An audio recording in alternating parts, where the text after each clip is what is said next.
Le podcast Athlète Entrepreneur, animé par Amélie Delobel, vous relate les différents parcours inspirants d'anciens sportifs ou sportifs actuels de haut niveau de différentes disciplines qui se sont tournés par la suite ou sont actuellement dans le milieu entrepreneurial. Des entrevues et reportages qui sauront vous motiver à atteindre votre plein potentiel. Le podcast Athlète Entrepreneur, des cheminements à découvrir.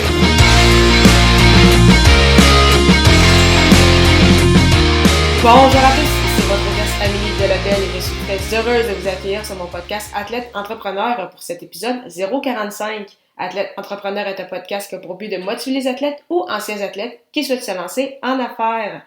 Avant de vous parler de mon invité du jour, si vous souhaitez vous aussi vous lancer dans cette belle aventure du podcasting, je vous invite à vous renseigner sur le site de l'Académie du podcast au ameliedelobel.com/lancer son podcast, lancer ER.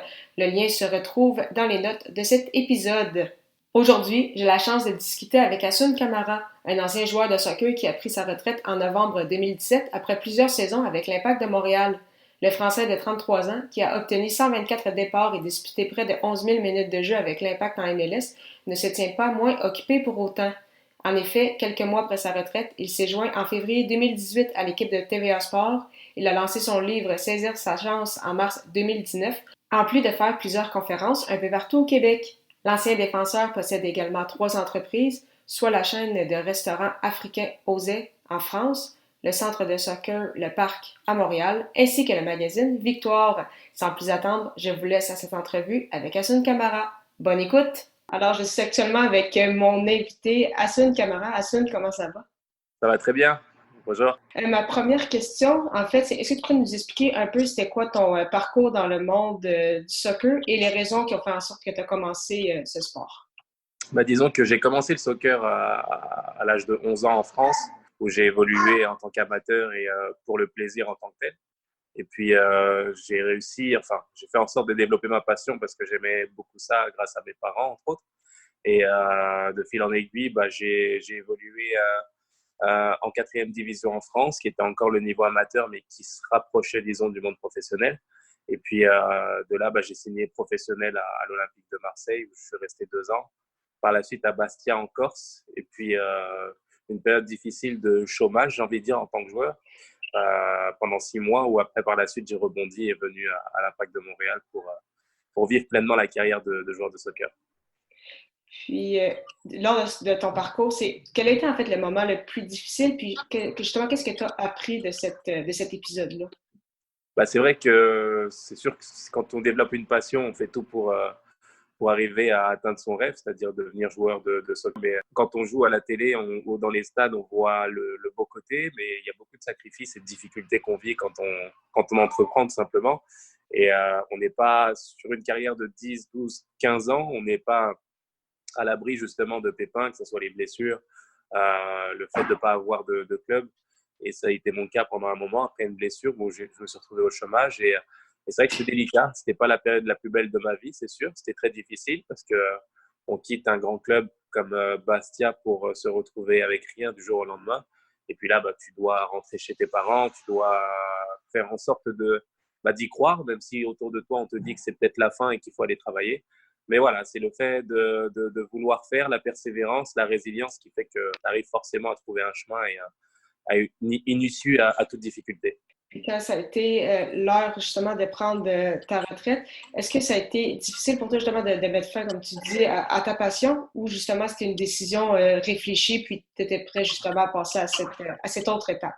C'est vrai que j'avais encore envie de jouer, donc c'est toujours difficile quand on vit justement de sa passion. On a envie de repousser les limites au plus loin, mais en même temps, il y avait la reconversion qui se préparait, il y avait les commotions surtout qui m'ont freiné. Et en discussion justement avec le staff médical, la décision a été la plus sage, je pense. Donc, avec du recul, je regrette pas parce que je suis pas mal occupé aujourd'hui, j'ai envie de faire plein de choses. Et en même temps, c'est vrai que des fois, en commentant les matchs aujourd'hui pour TVA Sport, c'est vrai que des fois, je me projette et je me dis j'aimerais bien être sur le terrain et aider les copains. Mais à la fin, c'est ça, c'est le football et je pense que ça m'accompagnera toute ma vie, ce sentiment-là. Justement, donc tu disais que tu étais très occupé et en effet, donc pour ceux qui ne connaissent pas ton côté entrepreneurial, donc tu as Victoire Magazine, tu as également une chaîne de restaurants en France, puis tu as également un centre de soccer, le Parc, à Montréal. Pourquoi justement tu t'es impliqué dans ces projets-là, puis d'où est-ce que vient cette fibre entrepreneuriale? Bah, c'est vrai que j'ai toujours envie d'entreprendre dans un sens. Après, quand on entreprend, j'ai envie de dire que le sport est une entreprise aussi, le fait d'entreprendre, c'est-à-dire qu'on est au service de notre passion. Il n'y a absolument rien qui est garanti quand on est joueur de foot. On ne sait pas si l'entraîneur va nous faire jouer. On sait pas si, on ne sait pas du tout si on va avoir un contrat dans 1 an, dans 2 ans, dans 3 ans. On ne sait pas où est-ce qu'on va jouer, dans quel pays on va jouer. Donc, c'est un petit peu ce que vivent les entrepreneurs. Et puis, voilà, je savais toujours qu'il fallait quand même rebondir et faire en sorte de travailler et de rien attendre des autres, en fait. C'est toujours la volonté de faire les choses moi-même et j'en suis très content. Et l'idée, c'est ça, c'est voilà, de continuer à persévérer et de travailler pour ce que j'ai envie de faire, en tout cas, de se donner la possibilité d'avoir le choix dans sa vie. Alors, tout ne va pas réussir. Il y a forcément des réussites, des échecs, mais c'est les aléas de la vie. Je pense qu'il ne faut pas avoir peur de ça. Il faut savoir les embrasser et puis se concentrer sur ce qu'on maîtrise et d'être heureux de ce qu'on fait en se levant le matin. Puis en plus, justement, de tes entreprises, tu as aussi sorti ton livre il y a quasiment en fait 1 an de ça, Saisir sa chance. D'où est-ce qu'est venu en fait cette idée-là? Puis justement, comment ça s'est passé en fait le processus de création derrière ça? Bah, j'ai eu une rencontre avec un ami à moi qui s'appelle Reda Goura, mais qui m'a parlé d'un professeur d'université qui s'appelle Benoît Chalifou, avec qui il était en amitié avec lui. Et de là, lors de la rencontre, à l'issue de la soirée, on a discuté un petit peu et puis il m'a soumis l'idée d'écrire un livre. Au début, je prenais ça plus à la blague, mais plus il parlait, plus le temps avançait et plus je prenais ça au sérieux. Et de là, je lui ai dit, OK, on le fait, mais fais-le avec moi et puis on avance comme ça dans l'aventure. On s'est serré la main, on avançait comme ça. Puis c'est un pari un peu fou parce que si on m'avait dit que j'écrirais un livre il y a même 5 ans, j'y croirais pas, j'y aurais pas cru. Mais en même temps, c'est ça, c'est les surprises et les aléas de la vie qui peuvent être négatifs, mais aussi positifs. Et je suis vraiment content de cette expérience parce qu'elle m'a beaucoup appris, elle m'a enrichi humainement en me rapprochant de mes proches. Je parle de mon père, je parle de mes parents, entre autres. Et c'est des choses voilà, qui font que j'ai fait une rétrospection sur ce que j'ai vécu en tant qu'athlète de haut niveau et je fais le parallèle avec le monde de l'entrepreneuriat grâce à Benoît aussi. Donc, c'est une collaboration qui a été très fructueuse sur le plan humain et je suis vraiment content de ça. Puis pour les prochaines années, est-ce que tu as d'autres objectifs, d'autres projets en tête, justement peut-être l'écriture d'un autre livre ou t'aimes mieux te concentrer sur tes projets actuels et également sur ton travail à TVA Sport? Bah, c'est vrai que j'ai touché à pas mal de choses, que ce soit dans le fait d'ouvrir les restaurants à Paris, ici, avec le magazine Victoire, etc. Et c'est vrai que justement, grâce à l'expérience acquise, bah, on arrive finalement à se définir et à se dire quelle ligne directrice j'ai envie de suivre finalement. Et je pense trouver ma voie dans l'audiovisuel. Je pense que travailler à la télé, créer des programmes ou même de la production, je ne sais pas encore, c'est quelque chose qui me plaît. Et le fait oui, l'écriture d'un deuxième livre, c'est sûr que ça va être prochainement. J'ai déjà quelques idées en tête. Je peux pas en dire plus, mais je pense que oui, ça peut être justement un des nouveaux projets que je vais avoir parce que quand on y goûte, forcément, on se prend au jeu et j'ai envie vraiment de continuer dans cette voie aussi. Donc je dirais, voilà, l'audiovisuel, travailler à la télé, et l'écriture de livres, mais aussi le fait de donner des conférences aux plus jeunes et aussi au sein des entreprises, ça va être les axes que je vais développer pour les prochaines années, j'espère. C'est génial. Pour terminer cette entrevue, je vais juste te poser quelques petites questions en rafale. Puis ma première, c'est quel est ton plus beau souvenir sportif? Mon plus beau souvenir sportif, je dirais que et bah, la finale face à Vancouver en Coupe du Canada, la Coupe Amway, ça a été un beau souvenir parce que je mets le but gagnant et ça, c'est quelque chose de fort. Je dirais aussi l'épopée en Ligue des Champions, ça a été extraordinaire. On a vécu des moments extraordinaires devant 70 000 personnes, que ce soit au Mexique ou ici, c'est extraordinaire. Ou alors, voilà, c'est difficile, il y en a tellement. Même l'épopée en série éliminatoire avec l'Impact, même si on a perdu en finale,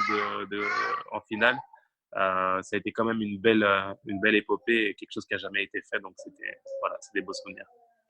Quelle est la chose la plus importante que le sport t'a enseigné? La résilience, le fait de jamais rien lâcher, qu'il va y avoir des moments extrêmement difficiles dans la vie, mais qu'en même temps, il faut savoir les appréhender et se dire que chaque médaille a son revers et que plus la médaille est grosse, bah forcément, plus le revers est gros. Donc, il faut savoir accompagner, prendre le tout et faire en sorte de prendre les moments difficiles. Sans ça, on peut même pas apprécier les bons moments si on se rend pas compte qu'il y a des moments difficiles. Donc, il faut avoir du recul sur tout et pas avoir peur d'avancer.